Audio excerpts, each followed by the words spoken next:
তার মানে রাসূলের আনুগত্য করলে সে কোথায় যাবে? জান্নাতে।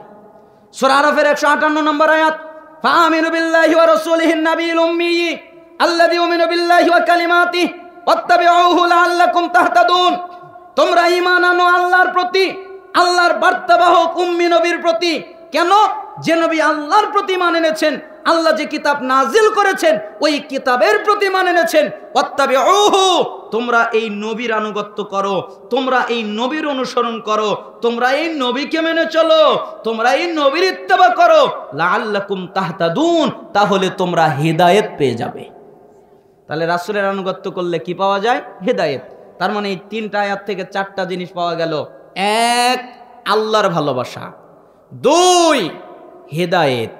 3, পাপ থেকে ক্ষমা। 4, জান্নাত। আর কি কিছু লাগবে? আর কি কিছু একটা মানুষের প্রয়োজন আছে? যা মৌলিক তাই 4টা কথার মধ্যে ঢুকে গেছে। তার মানে আপনি যদি রাসূলের আনুগত্য করেন সফলতা পাবেন। এজন্য আপনাকে অনুরোধ করছি আপনি রাসূলের আনুগত্য করেন। ইরবাদ বিন সারিয়া রাদিয়াল্লাহু আনহু তিনি বলেন, ওয়াদানা রাসূলুল্লাহ সাল্লাল্লাহু আলাইহি ওয়াসাল্লাম মাওইযাতান ওয়াজিলাত মিনহাল কুলুব ওয়া দারাফাত মিনহাল উয়ুন ফাকুলনা ইয়া রাসূলুল্লাহ কান্নাহা মাওইযাতু মুআদ্দিন ফাআউসিনা ক্বালা উসিকুম বিতাকওয়াল্লাহ। ইরবাদ বিন সারিয়া রাদিয়াল্লাহু আনহু তিনি বলেন, একদিন আল্লাহর নবী সাল্লাল্লাহু আলাইহি সাল্লাম আমাদের মধ্যে বের হয়ে আসলেন। এরপরে তিনি এমন আলোচনা করলেন তাতে আমাদের চোখ দিয়ে পানি পড়তে লাগলো, আমাদের অন্তরগুলো ভয় পেয়ে গেল। কেন? মনে হচ্ছিল এটা বিদায়ী নসিহত, এরপরে হয়তো আল্লাহর নবী আর নসিহত করবে না। তাই আমরা আল্লাহর নবীকে বললাম, আল্লাহর নবী মনে হচ্ছে এটা বিদায়ী নসিহত, এটা শেষ নসিহত, তাহলে আপনি আমাদেরকে ওসিয়ত করেন। তখন তিনি বললেন, উসিকুম বিতাকওয়াল্লাহ, আমি তোমাদেরকে আল্লাহকে ভয় করার উপদেশ দিচ্ছি। ওয়াসসামাই ওয়াত তাআ ওয়া ইন তা'আমারা আলাইকুম আবদুন, আর তোমরা নেতাদের কথা শুনবে তারপরে মানবে, উল্টা করিও না।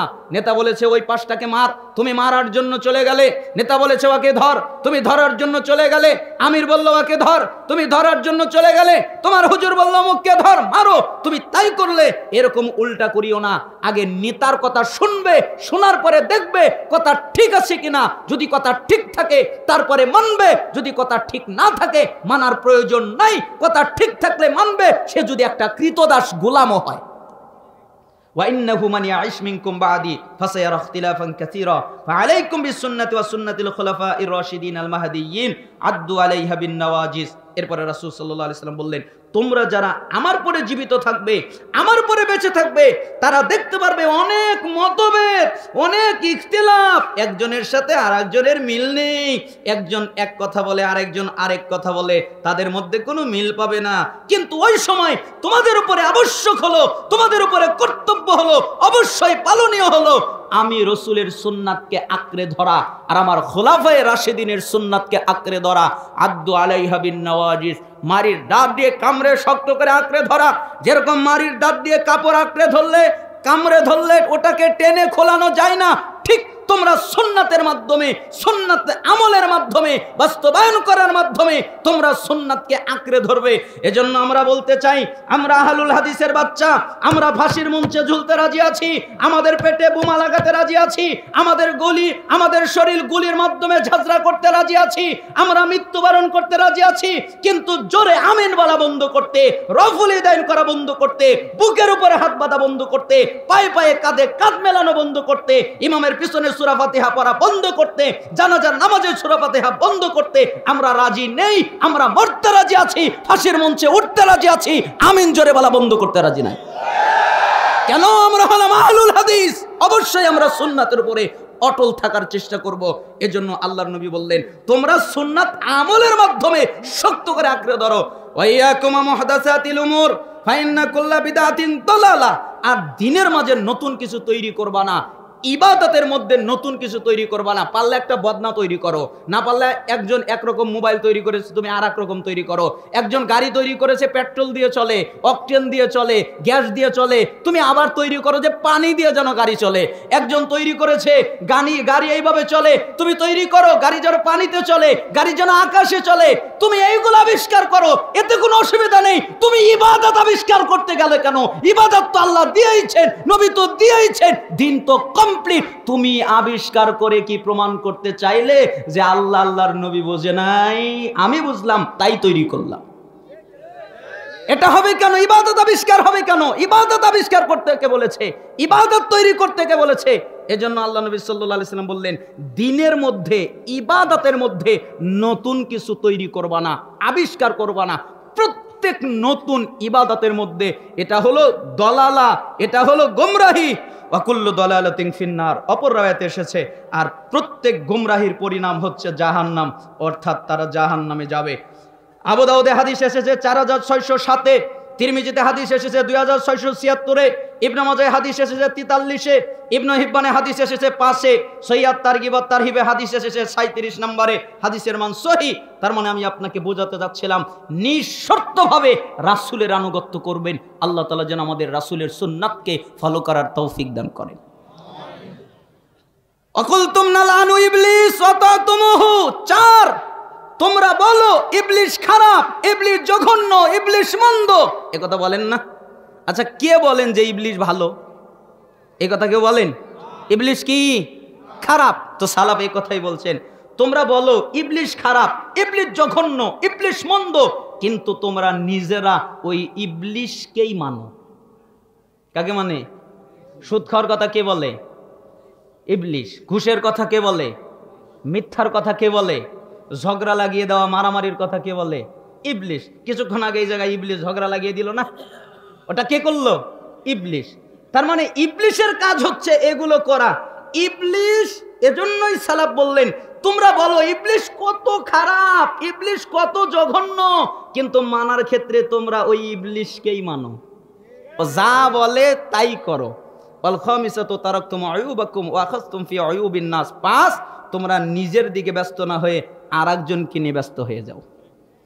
নিজে যে পাপ করো এই চিন্তা নেই, নিজে যে গুনাহ করো এই চিন্তা নেই, নিজে যে অত্যাচার করো, নিজে যে জুলুম করো, নিজে যে আরেকজনের উপরে মানহানি করো, সম্মান নষ্ট করো, এই চিন্তা নেই। তোমার নিজের পা, এক পা কবরে চলে গেছে আর এক পা কবরে চলে গেছে, তুমি এত পাপ করেছো যার কারণে জাহান্নামে চলে গেছে, তোমার এই চিন্তা নেই। আরেকজনে কি করে এইটা নিয়ে ব্যস্ত সবাই, তাই না? এজন্যই সালাফরা বলতেন আরেকজনের চিন্তা করার দরকার নেই, তুমি তোমার চিন্তা করো, তোমার হিসাব তোমাকে দিতে হবে, আরেকজনের হিসাব তোমাকে দিতে হবে না, আরেকজনের জন্য আরেকজনের প্রশ্নের উত্তর তোমাকে দিতে হবে না, তোমার প্রশ্নের উত্তর তোমাকেই দিতে হবে। অতএব তুমি তোমাকে নিয়ে চিন্তা করো। আচ্ছা, আপনারা বলেন তো, একটা লোক সুদ খেয়েছে, একটা লোক ঘুষ খেয়েছে, একটা লোক জিনা করেছে, একটা লোক ব্যভিচার করেছে, একটা লোক নিশাদার দ্রব্য যত আছে সবগুলো পান করেছে, একটা লোক শিরিক করেছে, একটা লোক আরো যত পাপ আছে আল্লাহর সাথে জড়িত সব পাপ করেছে। এরপরে 60 বছর হয়ে গেছে, 60 বছর ধরে পাপ করেছে। 60 বছর বয়সে গিয়ে আল্লাহকে বলছে, আল্লাহ আমার ভুল হয়ে গেছে, আপনি আমাকে মাফ করে দেন। আল্লাহ মাফ করবে না করবে না? করবে না? অবশ্যই করবে। কেন? আল্লাহ মাফ করে দিবেন। ও ভুল হয়ে গেছে, আল্লাহর কাছে তওবা করছে, ক্ষমা চাচ্ছে, আল্লাহ মাফ করে দিবেন। কিন্তু আমি যদি আরেকজনের গীবত করি আর আল্লাহ যদি আমাকে কিয়ামত পর্যন্ত হায়াত দেয়, আর আমি যদি কিয়ামত পর্যন্ত আল্লাহকে বলি আল্লাহ মাফ করে দাও, আল্লাহ মাফ করে দাও, আল্লাহ মাফ করে দাও, আল্লাহ মাফ করবে? তাহলে ঘুষের চাইতে, সুদের চাইতে গীবত ডেঞ্জারাস পাপ না? আর এই পাপ কে করে? হুজুররা করে। হুজুররা সুদ খায় না ঠিক, আরে ওরা সুদ খায় না, কিন্তু ওরা সুদ খায়, ওদের পাপ ক্ষমা হবে। ওরা ঘুষ খায়, ওদের পাপ ক্ষমা হবে। ওরা জিনা করে, ওদের পাপ ক্ষমা হবে। ওরা ব্যভিচার করে, ওদের পাপ ক্ষমা হবে। কিন্তু হুজুর তোমরা যারা গীবত করছো, তোমাদের পাপ ক্ষমা হবে না। অতএব সাবধান। কেন আরেকজনের গীবত করবে? কেন আরেকজনের বদনাম করবে? মানুষের সম্মান আছে, মানুষের ইজ্জত আছে, মানুষের সম্মান দেখতে হয়, মানুষের ইজ্জত দেখতে হয়। হাদিস পড়েননি? মুসলিমের 2564 নম্বর হাদিস। আবু হুরায়রা রাদিয়াল্লাহু আনহু তিনি বলেন, রাসূল সাল্লাল্লাহু আলাইহি সাল্লাম বলেছেন, লা তাহাসাদু, তোমরা পরস্পরে হিংসা করো না, ওয়ালা তানাজাসু, তোমরা নিজেদের মধ্যে দালালি করে দাম বাড়িয়ে দিও না, ওয়ালা তাবাগাদু, তোমরা নিজেদের মধ্যে বিদ্বেষ রেখো না, ওয়ালা তাদাবারু, তোমরা কেউ কারো পিছু নিও না। এ কোন পাপ করেছে, ও কোন পাপ করেছে, কোথায় কি পাপ করেছে, এগুলো বের করার জন্য পিছু নিও না। ওয়ালা ইয়াবিবাদুকুম আলা বাইবাত, তোমরা কারো বেচা কেনার সময় আকবেরে কিছু কেনা বেচা করতে যাও না। একজন একটা লোক বেচতেছে, বিক্রয় করতেছে, তুমি ওই জিনিস নিয়ে ওই জায়গায় বিক্রি করতে যাও না, তার কষ্ট হবে। একজন একটা জিনিস কিনছে, তুমি ওই জায়গায় গিয়ে ওটা কিনতে যাও না, তার কষ্ট হবে। তার মানে বেচা কেনার সময় আগ বেড়ে কেনা বেচা করো না। ওয়াকুনু ইবাদাল্লাহি ইখওয়ানা, তোমরা সবাই আল্লাহর বান্দা, অতএব তোমরা আল্লাহর বান্দা সবাই ভাই ভাই হয়ে যাও। আল মুসলিম আখুল মুসলিম, মুসলমান মুসলমানের ভাই। লা ইয়াজলিমুহু, মুসলমান মুসলমানের উপরে জুলুম করতে পারে না। ওয়ালা ইয়াখযুলুহু, মুসলমান মুসলমানকে তুচ্ছ তাচ্ছিল্য করতে পারে না। মুসলমান মুসলমানকে শয়ানহীনভাবে সম্বলহীনভাবে ছেড়ে দিতে পারে না, লাঞ্ছিত করতে পারে না। ওয়ালা ইয়াকযিবুহু, মুসলমান মুসলমানের সাথে মিথ্যা বলতে পারে না। ওয়ালা ইয়াহকিরুহু, মুসলমান মুসলমানকে হেয় করতে পারে না। আত্তাকওয়া হাহুনা ওয়া ইউশিরু ইলা সাদরিহি সালাসা মাররাতিন, এই কথা বলে তিনি বুকের দিকে ইঙ্গিত করে বললেন তাকওয়া এখানে, তাকওয়া এখানে। বিহাসবি ইমরিইম মিনাশ শাররি আইয়াহকিরা আখাহুল মুসলিম। এরপরে তিনি বললেন একটা মানুষের খারাপ হওয়ার জন্য এতটুকু যথেষ্ট, আর কিছু লাগবে না, সে আরেকজন মানুষকে খারাপ বলে। তার মানে আমি আরেকজনকে বলছি ও খারাপ, ও জঘন্য, মন্দ, তাহলে খারাপকে আমি খারাপ কেন, আমি ওকে খারাপ বললাম? এই অনুমতি তো আল্লাহ দেয়নি, এই অনুমতি তো শরীয়ত দেয়নি। আমি ওকে খারাপ বললাম কেন? ও আমার চাইতে ভালো হতে পারে, ও সুদ খায় আমার চাইতে আল্লাহর কাছে ভালো হতে পারে, ও ঘুষ খায় আমার চাইতে আল্লাহর কাছে ভালো হতে পারে, ও জিনা করে আমার চাইতে আল্লাহর কাছে ভালো হতে পারে। তো আমি ওকে খারাপ বলার কে? আমি কিভাবে বললাম যে ও খারাপ? এজন্য আমি খারাপ কেন, আমি ওকে খারাপ বললাম কেন? কুল্লুল মুসলিম আলাল মুসলিমি হারাম দামুহু ওয়া মালুহু ওয়া ইরদুহু, প্রত্যেক মুসলমানের উপরে অপর মুসলিমের উপরে হারাম। মুসলমান মুসলমানের রক্ত বের করতে পারে না, মুসলমান মুসলমানের সম্পত্তি মেরে দিতে পারে না, মুসলমান মুসলমানের সম্মান নষ্ট করতে পারে না। এটা হলো মুসলমানদের চরিত্র, এটা হচ্ছে মুসলমানদের আদর্শ। এই হাদিস থেকে অনেক কিছু শিক্ষণীয় আছে। এই হাদিসের ব্যাখ্যা করলেই 1-1.5 ঘন্টা আলোচনা করা যেতে পারে, কিন্তু আমি শুধুমাত্র আপনাকে অনুবাদ করে ছেড়ে দিলাম। আল্লাহ সুবহানাহু ওয়া তাআলা আমাদেরকে বোঝার তৌফিক দান করুন। তার মানে নিজেকে নিয়ে ব্যস্ত হতে হবে আমাদেরকে, অপরকে নিয়ে ব্যস্ত হওয়ার সময় আমাদের নেই। 5টা কথা, 5 কারণে আল্লাহ তোমাদের ডাকে সাড়া দেয় না। 1, তোমরা আল্লাহর পরিচয় পেয়েছো, তার হক আদায় করো না। আল্লাহর হক হলো আল্লাহর ইবাদত করা, তার সাথে কাউকে শরীক না করা। 2, তোমরা কোরআনুল কারীম পাঠ করো কিন্তু ওই অনুযায়ী চলো না, অথচ তোমাদের উচিত হচ্ছে কোরআন অনুযায়ী চলা। 3, তোমরা বলো আমরা রাসূলকে ভালোবাসি কিন্তু তার সুন্নাতকে ত্যাগ করো, অথচ উচিত হলো রাসূলের সুন্নাতকে ফলো করা, রাসূলের সুন্নাত অনুযায়ী চলা। 4, তোমরা বলো ইবলিস খারাপ, মানার ক্ষেত্রে ইবলিসকে মানো, অথচ তোমাদের জন্য উচিত হলো ইবলিসকে না মানা, ইবলিসকে শত্রু মনে করা। 5, তোমরা নিজেকে নিয়ে ব্যস্ত না হয়ে আরেকজনকে নিয়ে ব্যস্ত হয়ে যাও, অথচ তোমাদের জন্য উচিত হলো নিজেকে নিয়ে ব্যস্ত হয়ে যাওয়া। জামি বায়ানিল ইলমি ওয়া ফাদলিহি, এই কিতাবের 1220 নম্বর বর্ণনা এটা। আল্লাহ সুবহানাহু ওয়া তাআলা আমাদেরকে এই কওলটা বুঝে আমল করার তৌফিক দান করুন। আমি কোরআন এবং হাদিসের আলোকে এটা বোঝানোর চেষ্টা করেছি। পর্দা সম্পর্কে অনেক আলোচনা করা যায়। আপনারা জানেন পর্দার সাথে চলা জরুরি ব্যাপার, পর্দা না করা ভয়ঙ্কর ব্যাপার। আর আপনারা যারা পুরুষ আছেন আপনাদের গায়রত থাকা জরুরি, গায়রত থাকা জরুরি, গায়রত থাকা অবশ্যই পালনীয়। কেন আপনার স্ত্রীকে আরেকজন দেখবে? কেন আপনার মাকে আরেকজন দেখবে? কেন আপনার মেয়েকে আরেকজন দেখবে? কেন আপনার বোনকে আরেকজন দেখবে? আপনার মেয়ে, আপনার বোন, আপনার স্ত্রী এমন কাপড়, এমন বোরকা পরেছে যার সবকিছু বোঝা যায়। এমন বোরকা পরলো কেন? আপনার গায়রত কই? আলী রাদিয়াল্লাহু আনহুকে দেখবেন, আল বিদা ওয়া নিহায়ার মধ্যে এসেছে, আলী রাদিয়াল্লাহু আনহুকে একজন এসে জিজ্ঞেস করলেন আপনার বউ কেমন? তখন তিনি বললেন যে যদি তোমাকে হত্যা করা জায়েজ হতো তাহলে আমি তরবারি দিয়ে তোমার কল্লাটা নামিয়ে দিতাম, তোমার সাহস হয় কি করে আমার বউ কেমন জিজ্ঞেস করো? এটা হলো গায়রত। আমার বউ কেমন জিজ্ঞেস করো, কিভাবে তোমার গল্লা আমি নামিয়ে দিতাম। একজন মুশরিক, মুমিন নয়, মুসলিম নয়, ইমানদার নয়, মুশরিক একটা উট জবে করতেছে, তখন আরেকজন লোক এসে বলছে আপনি উটটা জবে করছেন কেন? আপনি তো ইচ্ছা করলে উটটা বিক্রি করতে পারেন, তাহলে আপনার অনেক টাকা হবে, আপনার অনেক পয়সা হবে, অর্থ হবে, কিন্তু আপনি কেন এটাকে জবে করছেন? তখন ওই মুশরিক লোকটা জবাব দিচ্ছে এই উটের উপরে আমার মেয়ে বসেছে, এই উটের উপরে আমার স্ত্রী বসেছে, এই উটের উপরে আমার বোন বসেছে, এই উটের উপরে আমার মা বসেছে, এই উটের উপরে কোনো পুরুষ বসবে এটা আমি সহ্য করতে পারবো না, তাই আমি এই উটকে জবাই করছি, মাংস বিলিয়ে দিব, বিক্রি করে দেব, কিন্তু আমি এই উটের উপরে কাউকে বসতে দিব না। এটা হলো তার মুশরিকের গায়রত। কিন্তু আপনার মুসলিমের গায়রত কই? আপনি কেন দায়ুস হলেন? আপনি দায়ুসের খাতায় নাম লেখালেন কেন? আপনার উচিত ছিল আপনার স্ত্রীকে, আপনার সন্তানকে, আপনার কন্যাকে পর্দায় রাখা পরিপূর্ণভাবে। আল্লাহ তাআলা আপনাদেরকে তৌফিক দান করুন। আর মা বোনেরা, আপনারা অবশ্যই পর্দা করবেন, আবার নানির মতো পর্দা করেন না।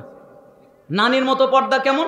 আমি মাঝে মধ্যে মজাক করে অনেক জায়গায় বলি যে নানি আর নাতনি দুইজন পর্দা করছে, তো নানি নাতনিকে বলছে তুই উপরে থাক, আমি গোসল করি। তো নানি তো পুকুরে গোসল করবে, তো নাতনি উপরে আছে, নানি গোসল করতেছে। তো বলছে লোক আসলে বলিস। তো দেখে যে একটা লোক আসতেছে, তখন বলতেছে নানি, ও নানি, লোক আসছে, লোক আসছে। নানি কাপড় টুপড় জড়িয়ে তাড়াতাড়ি করে ঘোমটা টোমটা দিয়ে উপরে উঠে আড়াল দিয়ে দেখে যে এলাকারই লোক, তার নাম হলো ফটিক। তাই না নাতনির উপরে রেগে গেছে, এই চিনিস না? কেউ? ও হলো ফটিক, আমাদেরই লোক, ওর কাছে পর্দা করা লাগে? ও লোক না, লোক আসলে বলিস। আচ্ছা ঠিক আছে, লোক আসলে বলবো। আবার গোসল করতে নামলো, কিছুক্ষণ পরে দেখে আর একটা লোক আসতেছে, তখন বলতেছে ও নানি, এবার কিন্তু লোক এসেছে, এবার কিন্তু লোক এসেছে। তো নানি তাড়াতাড়ি করে উপরে উঠে দেখে এবার হলো চুরিওয়ালা। তো নানি বলতেছে ওকে চিনিস না? না তো, ও না আমাদের বাড়িতে চুরি দেয়, ও হলো চুরিওয়ালা, ওর কাছে পর্দা করা লাগবি? ও না, লোক আসলে বলিস। আচ্ছা ঠিক আছে। আবার গোসল করতে নামলো, কিছুক্ষণ পরে নাতনি এবার বলতেছে ও নানি, এবার কিন্তু লোক এসেছে, এবার কিন্তু লোক এসেছে, এবার কিন্তু লোক এসেছে। তো নানি তাড়াহুড়া করে উঠে পর্দার সাথে এসে দেখে এবার হলো দুধওয়ালা। তো নানি আরো খেপে গেছে, এই তোকে বলেছি লোক আসলে বলবি, ও দুধওয়ালা আমার বাড়িতে দুধ দেয়, ওকে চিনিস না? ও না, লোক আসলে বলিস। তো নাতনি মাথা চুলকে আর চিন্তা করে লোককে, ও ফটিক, ও হলো চুরিওয়ালা, ও হলো দুধওয়ালা, তাহলে লোককে? তখন নাতনি একটা চিন্তা করেছে, ও বুঝেছি, পুরুষ মানুষই লোক না, যা এবার আর পুরুষ আসলে আর বলবো না। নানি গোসল করতেছে, এবার আসতেছে হলো ওই এলাকার ইমাম। ওই এলাকার কে? ইমাম। তো নাতনি তো আর জানে না যে পুরুষ মানুষ হলো ইমাম, লোক হলো ইমাম, এটা তো আর নাতনি জানে না। নাতনি বার ভেবে দিয়েছে যা পুরুষ মানুষ লোকই না, তাই আমি আর কবই না। তো যখন ওই ইমাম সাহেব গোসলখানা ওই পুকুরের সামনে আসলেন, দেখেন একটা মহিলা গোসল করছে, তখন তিনি গলায় খেয়ে দিলেন। তো তাড়াতাড়ি করে নানি কাপড় টাপড় জড়িয়ে নাতনির কাছে এসে এগালে একটা, রোগালে একটা, দুইটা ঠাস ঠাস চর মারলেন। এই তোকে বলি নাই লোক আসলে বলবি, লোক এসেছে তাও বলুস নাই? তো নাতনি কাঁদতেছে আর বলতেছে অমুক আসলো তুমি বললে ফটিক, অমুক আসলো তুমি বললে চুরিওয়ালা, অমুক আসলো তুমি বললে দুধওয়ালা, আমি কি জানি যে হুজুর মানুষ লোক? বুঝেন নাই? আমাদের মা বোনদের পর্দা কিন্তু এই সেম। কয় ও না আমার চাচতো ভাই, ও না আমার খালাতো ভাই, ও না আমার দেবর ছোট ভাইয়ের মতো, ও না আমার ভাসুর বড় ভাইয়ের মতো, ও আমার পাড়া প্রতিবেশী, ওর কাছে আবার পর্দা করা লাগবে? এই জন্য দেখবেন সমস্ত মা বোনেরা পর্দা তখন করে যখন হুজুর আসে আর যখন আজান দেয়। এই জন্য সালাফরা বলতেন যে আমাদের দেশের মা বোনেরা দুই রকম পর্দা করে, একটা হলো হুজুরি পর্দা আর একটা হলো আজানি পর্দা। মানে সারাক্ষণ মাথায় কাপড় থাকে না, যখন আজান হয় তখন মাথায় কাপড় দেয়, আর যখন হুজুর দেখে তখন মাথায় কাপড় দেয়। মা বোনেরা হুজুরি পর্দার আজানি পর্দা করিয়েন না, তাহলে পেটন থেকে বাঁচতে পারবেন না। যদি পর্দা করার প্রয়োজন হয় পরিপূর্ণ শরিয়াতি পর্দা করার চেষ্টা করবেন। আল্লাহ তাআলা আপনাদেরকে বুঝ দান করুন এবং শরিয়াতি পর্দা করার তৌফিক দান করুন। কিসের বাসুর? ও তো মৃত্যুর সমতুল্য।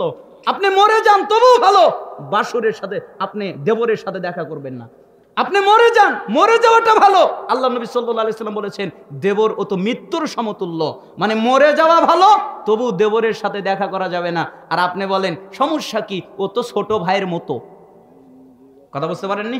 আল্লাহ সুবহানাহু ওয়া তাআলা আমাদের পরিপূর্ণ পর্দা করার তৌফিক দান করুন। রাত কত বাজে?